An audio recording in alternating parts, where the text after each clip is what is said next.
Our moderator is Charlotte Mason, venture partner and investor at Antler, and Startup Bootcamp Director at INSEAD.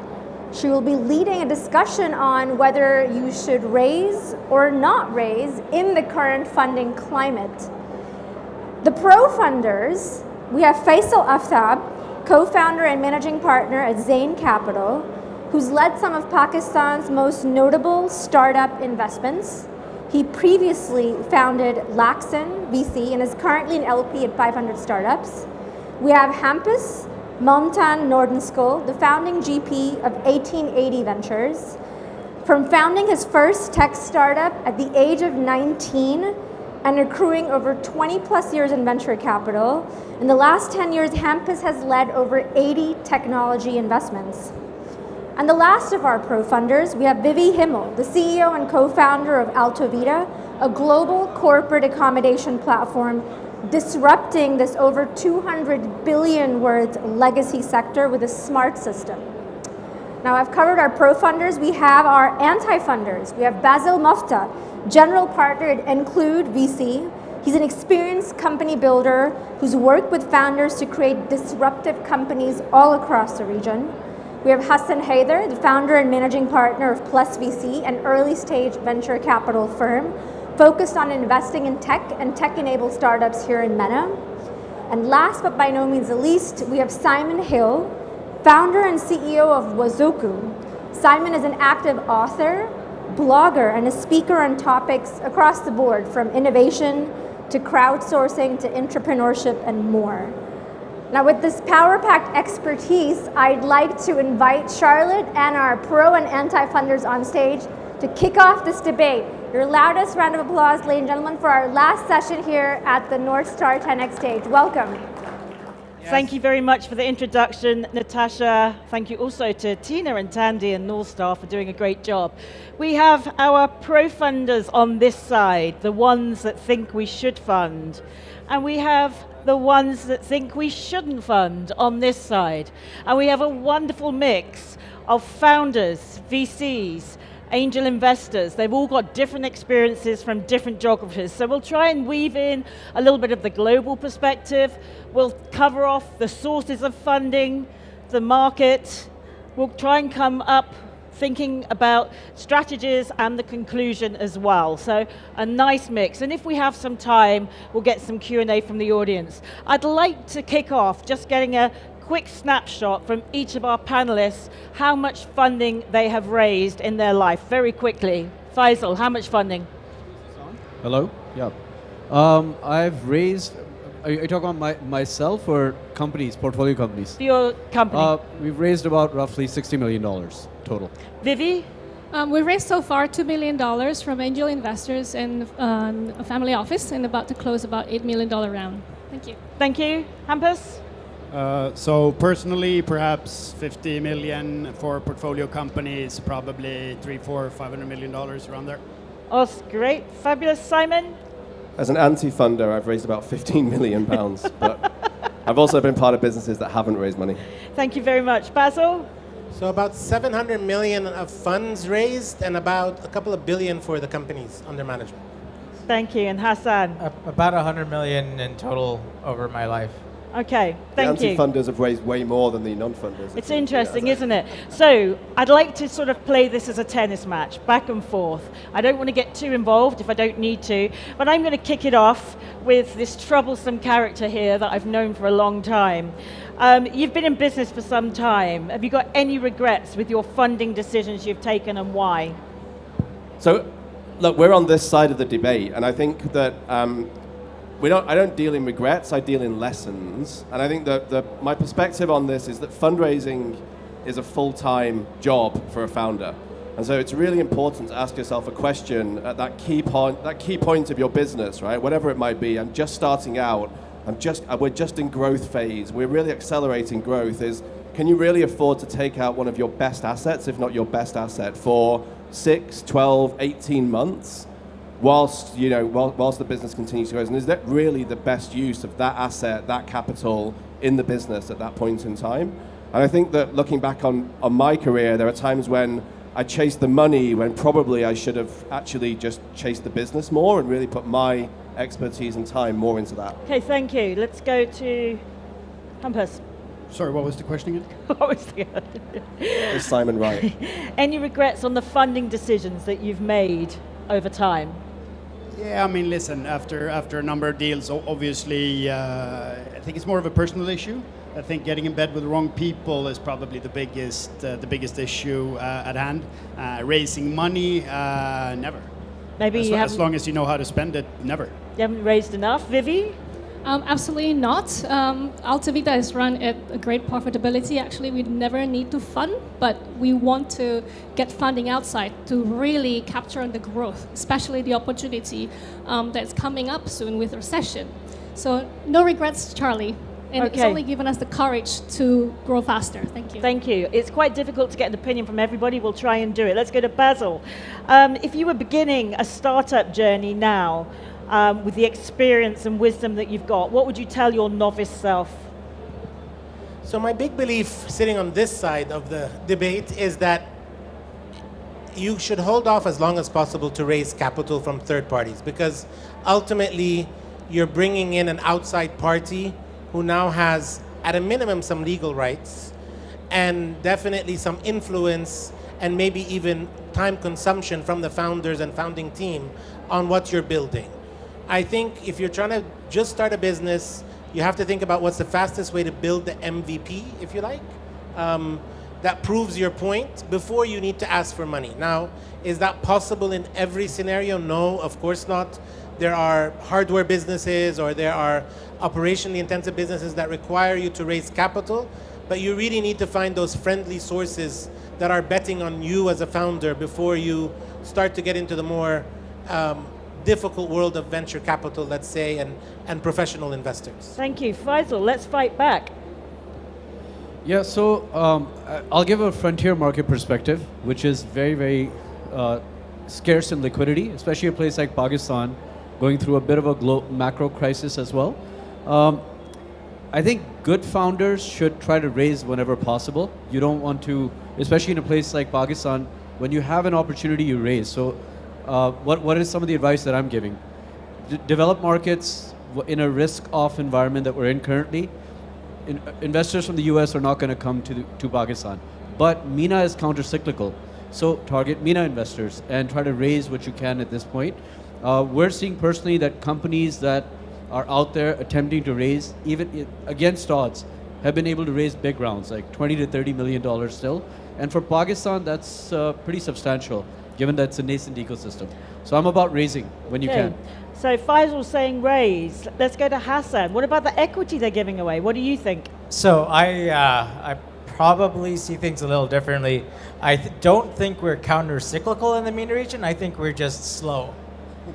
And so it will catch up to us. And I think we've seen it before in previous sort of, in the global financial crisis. It took us about 9 months until it really hit us here, until we're like, oh, we're not fully isolated from what's going on. So I don't believe that this region is counter-cyclical. I think we're just slow to realize what's going on around us. In terms of whether you should raise, I think the whole question is a bit off, right? I think the success of a startup is not built on whether you've been raising or how much you raise or how quickly you raise or what valuation you raise at. That is not the definition of success. And we've seen a bunch of startups that have all gone to zero after raising, tens of millions of dollars in a lot of markets. So I think the question is probably a bit wrong. It's more about, is raising even what you should be aiming for as a startup? And what I believe is, no, you should be building a company, you should be building a startup, you should be building something solid from a foundational element. Okay, thank you. Yeah. Simon, only because I know you well, I'm on his cap table, that's why I know him so well. I know you resisted raising money from VCs early on at the beginning for many years. Explain your reasoning, and I think you may have switched about that as well. What is your thought process there? So I think the point to say here is that I'm not anti-funding writ large, right? There comes a point in time when you should release some value, either back to you as an entrepreneur, back to friends and family, which is a very different type of asset class to professional investors, et cetera, et cetera.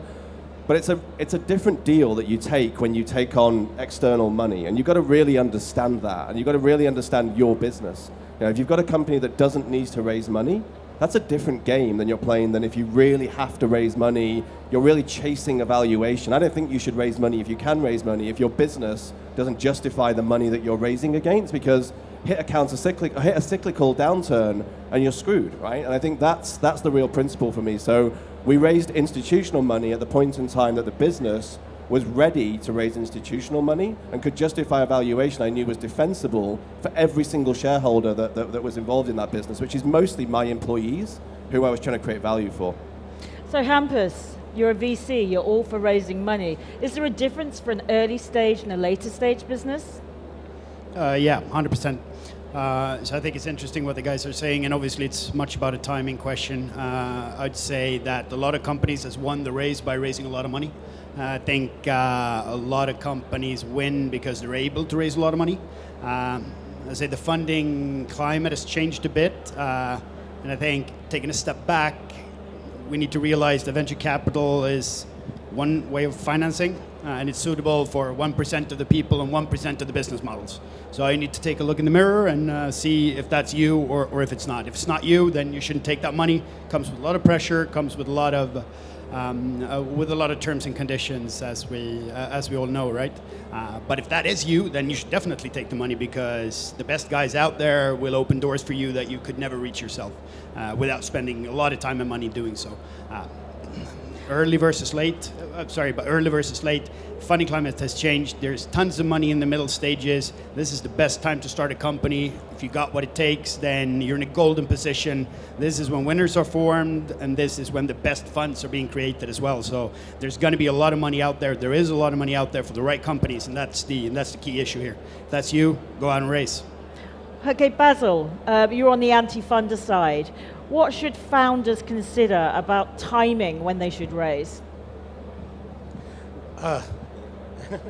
There is no right time. If you need the money, you need the money, right? And I think the answer comes with you should delay it off as much as possible and as late as possible. But there are considerations here to be made, right? Which is, first of all, how is your business scaling without money, right?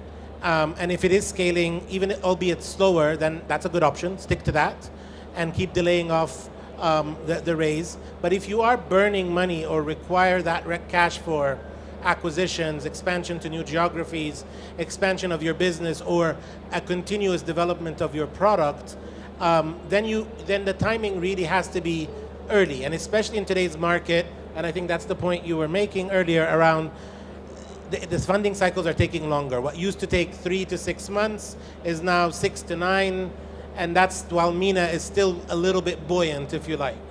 Give it another 6 months from now, and that process probably can expand to 12 months plus. And I think that is a big consideration. To the point you're making earlier, a founder's job could end up being spending nearly 100% of their time raising money rather than building a business, which then gets me back to my first point, which is don't raise money if you don't need to. Thank you. Right, let's ask the controversial question, because we can. We have a lady, a female founder. Is there any difference for female founders raising cash as a business owner? What do you think? That's a tough question. Quickly. Look, as a female person, probably there's a lot of misbiased judgment, predetermined judgment out there. But I tend to overlook all of it. We just really built a very disciplined model into what we're building in AltaVita, which is profitability, capital efficiency. We have been generating annualized net revenue of $4.5 million based on $2 million capital raised. And so that's 2.25 times ratio compared to 0.6% across the board. So that's extremely capital efficient, which is what VCs are probably looking for at the moment in the downturn market. So Charlie, there is no question for female founders. It's really just about being founders, being just tenacious in getting out there to get the deal that we want. Can I add something to that, if you don't mind? You can, Basil. Yeah, I mean, there's a lot of literature out there already that indicates, the challenges facing female founders in raising, right? That's already out there in the public. It's spoken about a lot. I just want to emphasize, I think, whether you're female or male, the relationship building part of raising capital is incredibly important.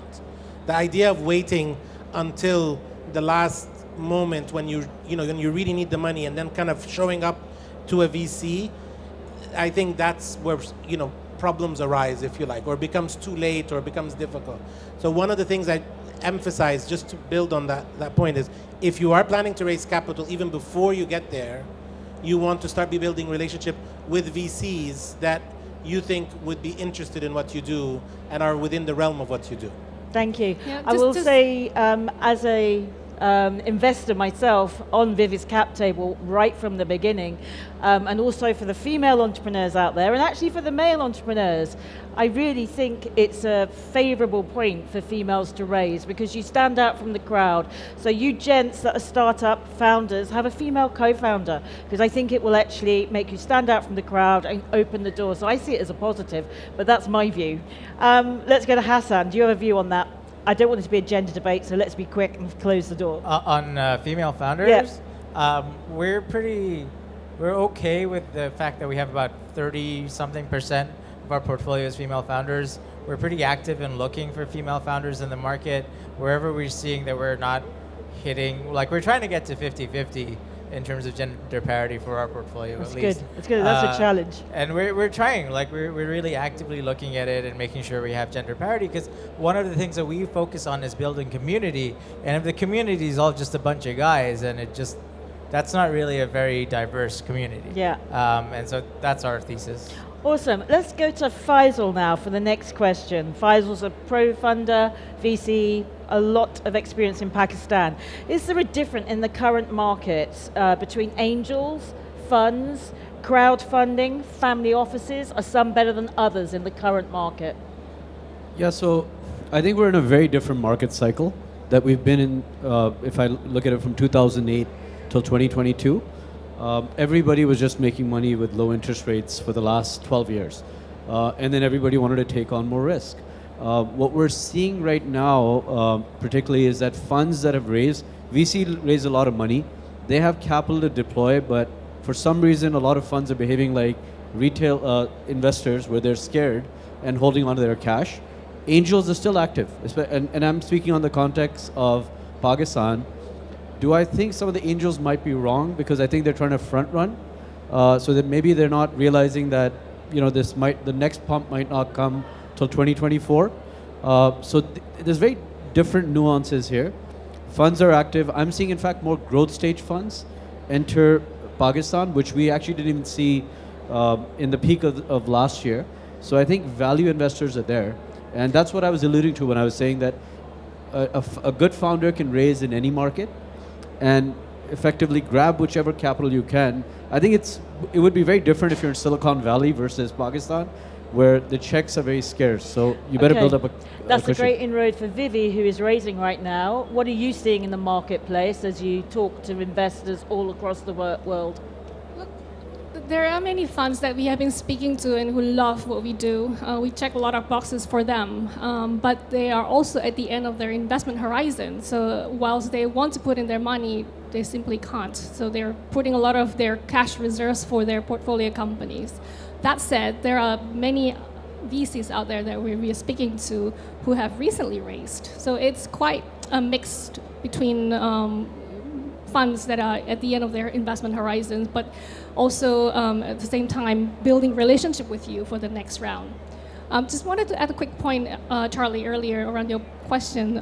What would I do if I were starting Altavita? One thing is around stock option, because we're talking about cap table. I think employees are also investors in our companies. One thing I would do differently is never to agree to anyone who would ask for non-vesting options. So always agree only to 4-year vesting period. Thank you very much. But this is the key point, though, right? So like you've got this, you're sitting there, and I think pumping cash at the start of a startup journey there's an abundance of it. Good founders can raise money, but I'm not saying you should, right? And so play this game out a little bit in your mind, right? Back to this: should I raise money? Should I not raise money? Should I take myself out of the business and do this? Is equally should I give 20% of my company to somebody who's going to value it here and take me out of things for the next 6 months and set me on a pathway that I'm on now for the rest of the life of this business? Or should I give that equity to the people who are going to start working really hard for me and build this business up? And I think that's a good question to ask, and we don't do it, right? We chase this vanity thing of can I raise millions of dollars for my business at a pumped up valuation because we know what it's really worth at that stage and it's not worth that? Or can I give that equity to more of my people rather than fractions of a percent of something and ask them to work really hard for as long as they possibly can for tiny little bits of promises? And I think we've got to get that conversation better than we do right now. It's a great perspective. Is it all about vanity when founders are out there raising cash, or do they really need it? Hassan? If I could just add to what Vivi was talking about with a bit of data points, there actually is $260 billion of dry powder in the VC ecosystem right now. So there is a lot of money there, and it's just one of those things that you just got to track. And so it's just a matter of why is everyone stopped investing and deploying in markets like Silicon Valley? And it's because people don't know where to benchmark valuations against. When public market companies that people were like benchmarking against fell by 80-90% in a couple of months, the valuations that the late stage VCs were giving, growth stage VCs, everyone's calculations got messed up. So everyone just stopped. They're like, okay, well, let's not price anything until things stabilize, which is now we're seeing that. Yeah, just to Hampus. back one more data on that one. So 53% year-on-year down. It was past quarter, and then 33% from the previous quarter. And also the multiples for SaaS is now almost back to 2016. Thank you. Hampus, anything to add? No, there is a lot of dry powder out there. Yeah, obviously there are big write-downs taking place, but let's also remember that's part of what we do here, right? If we're talking about venture capital, which is kind of the asset class that we are talking about here, companies die. Like, this has been a 20-year-old bull market that's been running. There's been too much money in the system, too many companies that has been founded that perhaps shouldn't have been founded. Obviously, there's going to be high death rates at this point. Like, there's no getting away from that. But that does not take away the fact that the best companies will continue to raise significant amounts of money and win market. That's just simply the way it is. Thank you. Let's go to the anti-funders. What about new alternatives, such as revenue-based funding? What do you think about the alternatives that are out there?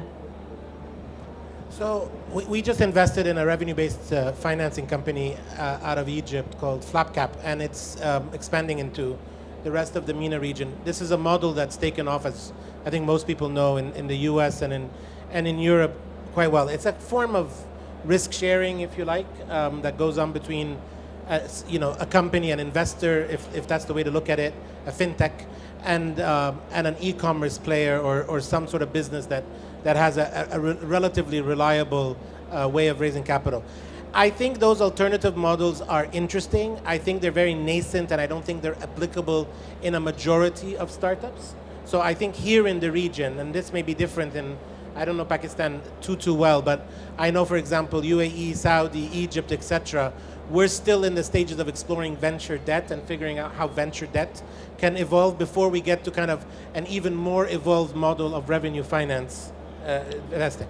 We made the investment because we agree that in the long term, it will be a very popular model for lots of startups to finance themselves. But I think if you're a startup today and you're looking for money in the next, let's say, 12 months, probably looking at the venture debt side, working capital financing models, those are probably more likely to happen in a meaningful way than revenue-based. Let's ask the European perspective on the alternative funding types. And that's me, I guess. So a lot of alternative financing coming out, obviously. I think it depends on what you want. Top VC provides a lot more value over and above capital. Can't get that, then you may explore different sources.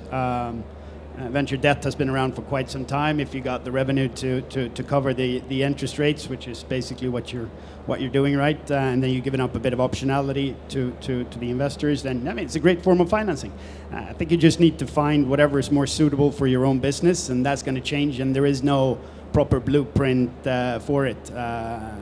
But added value does not come with that type of financing. That is pure financial financing, and that's not in the business that I'm in, and I think the professional investors here are in. Thank you. Hassan. I think the best alternative financing is actually making money from customers. I know it's weird, like, oh, we should make money and be profitable, but that might be probably the best path ahead is actually figure out how to make money and still scale. I think the audience Absolutely. is- gross If margin. can I cut in just briefly? And that's absolutely a good point, right? And I think that's the way that we're going. But just to add to that, if you can actually follow your cohorts, you can see that you can have tremendous growth trajectories. Then it is probably a very good idea to forsake that profit for growth, given that you can actually turn around at a later point, right? Which is what people are seeing now. Super hard to turn that around, but if you can do it, then you're in a great position. So hence, better to raise. Except I think a lot of people are getting very skeptical about that right now. See, the right? fight's starting. Given, I mean, no, I hear you, but let's be realistic. There's been so many blow-ups across the world recently about, you know, what you're referring to, giving up on unit economics in return for growth, that there is a very healthy skepticism amongst the investor community on that model today, right? So Yeah, I but- hear but you. it's all coming back. But let's be clear, it's not a popular one to go sell right now to investors. But when the Fed cuts, we're going to go to the same insanity. None of this was possible without low cost of capital. And whether it's crypto, I mean, in my opinion, VC is behaving like the stock market, and the stock market is behaving like the bond market. So it's all interlinked to You interest think rates. that whole three is going to disappear? I think that you're going to see a lot of companies run out of cash in the next 24 months. And I think when the Fed cuts rates, whether gradually or abruptly, because something's about to break, and it is going to break next year. No, I do- And it I just did- pumps again. It's- Can I I let think the just- lady speak? She's been I trying don't to agree speak with for it. ages. Vivi. Sorry, just wanted to share a perspective from a founder to run a company in a very disciplined way. So we had one time, one quarter, we decided not to grow and really test ourselves in order for us to be profitable for that one quarter. So now we know we can be profitable. Then the next quarter, you can really have the courage and ramp up your growth. You have to ride the interest rate wave. That's it. When it comes in, Yeah, Right, I think so- those are I think they're two different points, right? I agree with you very much. You know, you got to know that your business can be profitable. I don't think there's any way out of that anymore. But I do agree with you. There are a lot of founders who don't understand interest rates yet. They don't understand what the concept of cost of capital means in the model. So this brings me nicely to a point that I'm actually going to put to Simon, actually, this one. There's a view that public market valuations are adjusted for volatility. Are private markets yet to adjust? So first of all, it's good to see the anti-founders really winning this debate with logic. Anti-funders. I think my perspective on this is the public markets are somewhat algorithmically driven, and so they're really hard to read, actually, especially at times of high volatility. I think that good business, and also they've been chasing returns in an absence of returns almost anywhere on planet Earth in the last 10 years, and so you've had huge bubbles being formed because of cheap capital, because of cheap everything. And the private markets, I think good businesses have always been good businesses, have always been valued in and around the same multiples. And the problem is it's been heavily distorted at the top end with silly multiples on silly businesses that were being pumped up by big money that needed those big returns, and they were chasing big returns. And so I think we will return to more normality, which actually for businesses like ours, whichever side of the divide we sit on, that are unit economically sound, that recognize that the best way to raise money is to win customers who pay the bills for you. If you need a bit of other financing, take it to smooth seasonality to make sure that you can get there. But in summary, like no one really, I don't believe, would rather be the Linda founder who raised no money and sold for $1.5 billion to LinkedIn versus any other founder who raised a load of money and had none of their business left at the end of it. Their employees got nothing, etc., etc. Right? 100% of everything is yours if you do this, right? And so raising money smartly, giving it away only if you really have to, and returning as much value back to the team that did it is So common sense. Are private markets yet to adjust? But they are. I think in the middle of it, they've always been the same. The valuations are somewhere between 3 and 8x, depending on what business you've got and how good that capital is, etc., etc. I Hassan? would kind of disagree with that. I saw a deck. I don't know They're if on the most same of you. side. I don't know if you guys would have seen it. There was a company that was valued at $500 billion valuation in the private markets. That makes no sense to me. Like, it just didn't make any sense. So there was a lot of distortion in the private markets with too much money chasing after deals. People needed to deploy $100 million, so they're like, okay, fine, you're valued at $500 million, you're valued at $1 billion, because that's how big our funds have gotten. And I think this cycle is just going to repeat itself. Can I just put a nuance on it? I think there late stage corrections have started to happen big time. Early stage, we're back to the model of, what does it take to fund the first part of the journey? 20% equals X model, right? So I guess the early stage remains the same as it has, as far as I can tell. Hampus, do you agree? Yeah, I mean, there's obviously been corrections in everything that we've seen. I think there's an important definition to make between extremely late stage. You got the likes of Klarna and obviously a lot of other big companies that are taking massive cuts in valuation, and probably rightly so. Who knows, right? But I think early stage, to your point, early stage quality founders, quality companies will always demand a certain price tag. And it's all about quality, and it's all about being able to build your business, convince your investors that you're the person to actually achieve this. You're going to be in a good spot. Like, that's never going to change. In this time that we're in, which is troublesome across the world in many different ways, if we turn that around, then this is the time when a lot of great companies are going to get formed.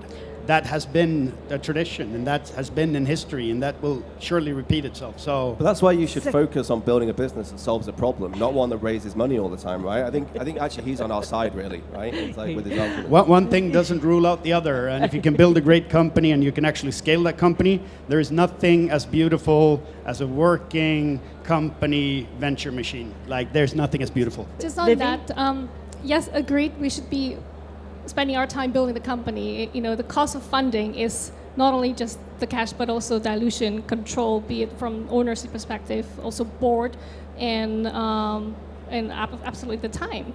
But at the same time, we know recession is here. Recession is coming. If you're well capitalized, then you have the cash to really be strong on talent recruitment. Competition is extremely weak. Perhaps it's an opportunity to acquire them so that we can consolidate the market even faster. And then finally, just on the talent side of things, product people are very expensive. Today, I just learned that in order to recruit a product leader in the US, costs $300,000. Whereas in Europe, it's much cheaper. At the same time, when we look at the valuation in the US versus Europe, the US valuation is much higher. So you have to raise to be able to employ the talent. Exactly. You need to be able to raise, to have the ammunition. But of course, it has to be balanced with control and dilution. Is it worth it? Does it give you that milestone? Does it give you the growth? For us, we measure it by 400% year on year. If we can't get that growth, then there's no point raising. Thank you, Vivi. Is there an opportunity in the secondary markets? Simon, I know you're into it, and then we'll come to you, Hassan. There's definitely a huge opportunity in the secondary markets, and I think that's different than fundraising, right? Because you're not putting primary capital on the balance sheet, you're returning value back to somebody, and hopefully to founders and early team. It's still pretty immature outside of the US, I think. I don't know if you see it at all in this part of the world or otherwise. Not much. But so I think that's a part of the market that it comes with market maturity, it comes with more in-depth understanding, and it's probably a little bit more down the road as we get founders building successful businesses, returning value back to themselves and not to funds, that they can then, that brings more sophistication into that next wave and the generation thereafter. But absolutely, I think there's a huge opportunity. Hassan, you had an opinion? I agree. I think there's a huge opportunity in secondaries. We think that actually for us, secondaries is a way for us to exit our positions as seed investors. In the region, it's a pretty active, liquid secondary market after about Series B. We see a lot of activity happening there, and I think that's pretty healthy to start really turning the wheels of the ecosystem to have exits so people can reinvest and exits and reinvest. I think secondary has shortened that period of time. Thank you. Faisal, have you got anything to add on any of the topics? What I will say is I'll go to advice I gave to founders in earlier this year and I'm going to go back to the Federal Reserve because I think this cycle, it's pretty evident that whichever way the Fed goes, so do all asset classes, literally. And so for Pakistan, it was very simple that once they were focused on inflation, the Fed announced it in October, it was pretty much the end of the cycle. I told all our founders, and Salman is sitting at one of the companies, everybody was advised to raise what they could and build up reserves for at least 24 to 36 months from January. Because in my personal opinion, frontier markets will not see money coming back because all other valuations in the surrounding markets have come down. And so as risk on returns, and in my opinion, stupidity is going to come back, people will start to pump deals and pretty much even start pumping crypto again. I personally like crypto, so I'm waiting for that pump to come back. But it's all correlated. So my point is that at the end of it, we have to ride these cycles. I also think if you look at the 70s, the inflation fight that's happening, you're going to see cycles where it's a lot quicker than 7 to 10 years now. So we have to get ready for contractions, deflation and inflation, and founders should ride that wave. Thank you. Beyond cash, what is the cost of fundraising? We've touched on it a little bit over here. Your side of things, what is the cost of fundraising beyond cash? You're for fundraising, but what is the cost? Yeah. No, so the cost of fundraising is obviously time spent fundraising is time not spent building your business, which is to a degree, a key aspect. Regardless, we're sitting here saying raise, don't raise, right? At the end of the day, there needs to be a good underlying business. If you don't have that, then you're not going to be in a good position in any case, right? Bad businesses have been able to raise a lot of money over the last decade or so. But so has good companies. The only difference now is that bad companies won't be able to raise, and good companies still will. My name is Shashank Tiwari. I'm a startup founder. My question is, what is your intake on raising the funds for the industry which are actually service-based? I mean, these service-based are not running on, they are running on low operational cost only. What is your main take on raising a fund? For service-based industries, it's like tech industries who are only working on services, not on creating any substantial projects. Sure. I think that you shouldn't raise funds for a service industry. Yeah. Thank you very much. Thank you. Any other question? Yeah, Thanks, here we go. I like that short answer. Thank you so much for the opportunity. Although I have a lot of questions for literally everyone sitting there, but Simon, I would really like to ask you one question. At the start of the discussion, you mentioned about how fundraising is like a full-time job for a founder. So what's your take on, and it's like literally open to anyone in the panel, that what's your take on the founders who actually go out to advisory firms to help them connect with VCs or angels to pitch their business on their behalf and then help them get the introductory let's call? go. I think this is a very personal opinion, think it's a horrible idea, right? Even if I was sat on that side of the panel, I would still say you got to go raise, you got to sell. People are investing in you, your vision, your passion for the project, and if you've got to go through a third-party intermediary to do that, then all of that is diluted, all of that is lost. And I would say that my evidence that can be done well at good valuations with good backers who really understand what the hell they're backing in is zero, right? And so I think be very, very careful of it. Even if they're offering to do it on a contingency basis, it's high cost. There are good individuals who can help you connect to people, but I think generally I would try and avoid it at all costs. I think I'll also just say on that point before we come, if you could all think of your concluding remarks, please, is as an angel that's made 35 angel investments, I'll only invest in the people, so if I don't get to see the people, there ain't no money. It's as simple as that. Your concluding remarks for this wonderful debate of whether to raise or not to raise in this current climate, very quickly. Hassan? It depends. It depends. Basil? Can we drop which side we're on now, or not yet? Oh, what, you'd stop? No. Yeah, you have to sit on your side. You're on your side. That's Come your on, side? you're an anti-funder. That's tough. I think I'll go with Hassan. It depends. It depends. Simon? Do everything you can to build a business that doesn't need to raise money. Give yourself optionality, and if that optionality affords you the ability to build some defensibility in, then sure, right, at a good valuation. But I think that should be the point of last resort, not the point of first resort. You've got to think about how much equity you're giving away. What is It's the cost? another way to say Let's it go. depends, by the way. better way, though. But he was very good. Faisal? Survive. literally try to make it till 2024 and you will be the funnel.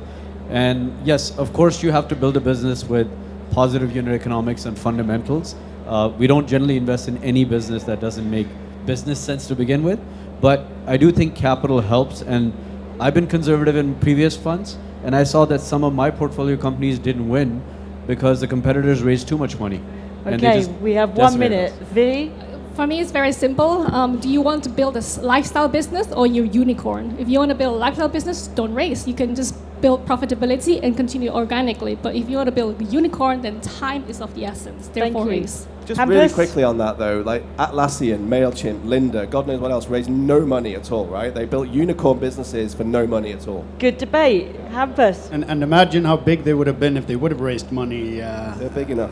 That's kind of the key. If you got a solid business, raise money if you can from good people. That's the key of it. Good people. Crappy people, forget about it. Good people, always a good idea. Yeah, smart money. So here we are, the raise to not raise debate. Our remit was to come up with a scientific conclusion. And I think that scientific conclusion is it depends. We'll leave you on that note. Thank you very much from everybody. Thank you. Thank you.